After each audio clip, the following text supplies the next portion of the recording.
Just a year in and Kiki is already a master with the camera, but that's not all. On top of being a Division I athlete and a photographer, Adams is also an aspiring chef. That new ruling led to quite a few college athletes joining the transfer portal.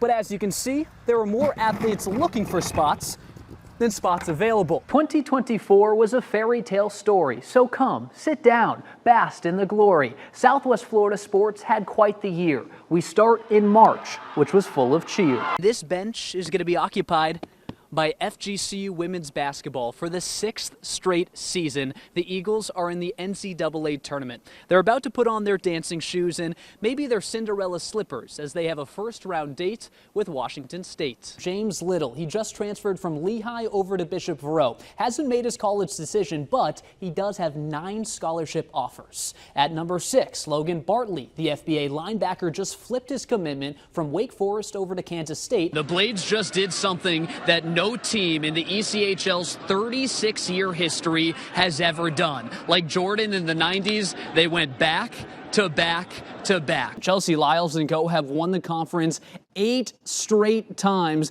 and have the roster to extend that streak this season. But before they can think about March, they have to take care of January. Starting with the Dolphins. If they win and the Chiefs win, they are the 7 seed and will take on the Bills. However, if either of those scenarios switch, it's going to be Cincinnati or it'll be the Broncos that take that 7 seed. Riley's path to Division I softball wasn't easy. In the 3rd grade, she was diagnosed with ADHD, dyslexia, partial deafness, and double vision. But Riley didn't let those define her. Instead, she stepped up to the plate and knocked her disabilities out of the park. That is the sweet sound of college basketball. Yes, college hoops officially back. Head coach Rick Martin has been using the word different all season long. He's challenged his team to be different than their opponents, different from Naples teams in the past, and different in every respect possible. If I can bring you back to a kid in Winter Haven growing up, at what point did you know that you could be an Olympian?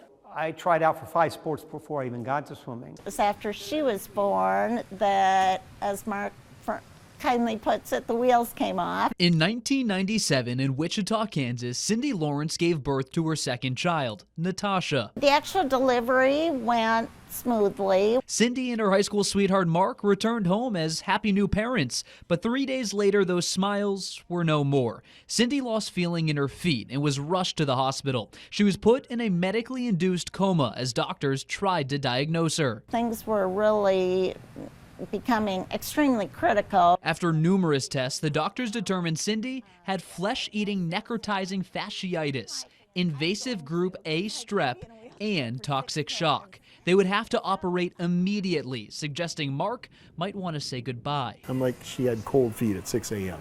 How am I saying goodbye to my wife at 6 p.m.? Doctors continued to operate on Cindy for days as Mark watched and waited. Why do I feel so at peace? We are saying goodbye.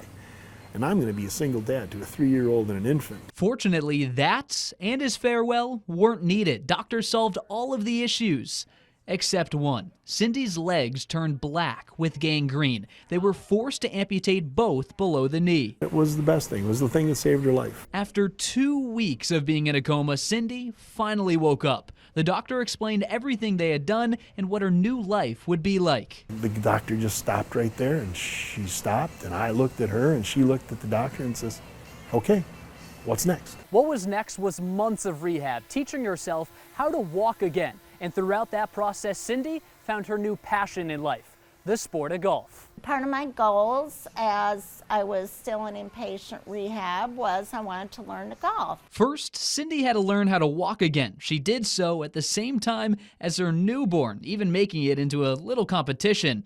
Then she set her sights on the links. My therapist would be kneeling down and giving me a golf club and just teaching me how to swing. Those lessons paid off. Cindy and Mark retired early and moved to a place they could golf year-round, Southwest Florida. Just found I really enjoyed it, and it was more about meeting all the people. Cindy now plays 5 days a week around our area with Mark on her bag.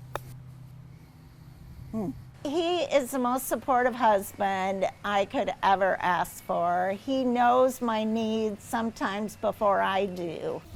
I'm just lucky to be a part of it. I'm her caddy. She's the talent. Competing as a multiple limb amputee, Cindy Lawrence. The duo just competed in the U.S. Adaptive Open, a new national championship featuring the world's best golfers with disabilities. It was really, really cool and an awesome experience. Cindy finished first in the women's double amputee category for the second year in a row.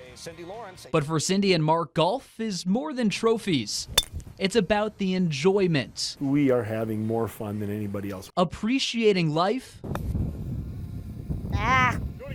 Do that again. I shouldn't be alive for all I went through, but I am. And inspiring others. There we go. She makes people see something in themselves that they can do that maybe they couldn't have done without seeing something like that. And that's pretty special. From near death to sinking putts, Cindy and Mark Lawrence have had quite the journey. God gave us this beautiful world to enjoy, and it's our intent to do that and have a great time doing it together. Reporting local, Jaron May, NBC2.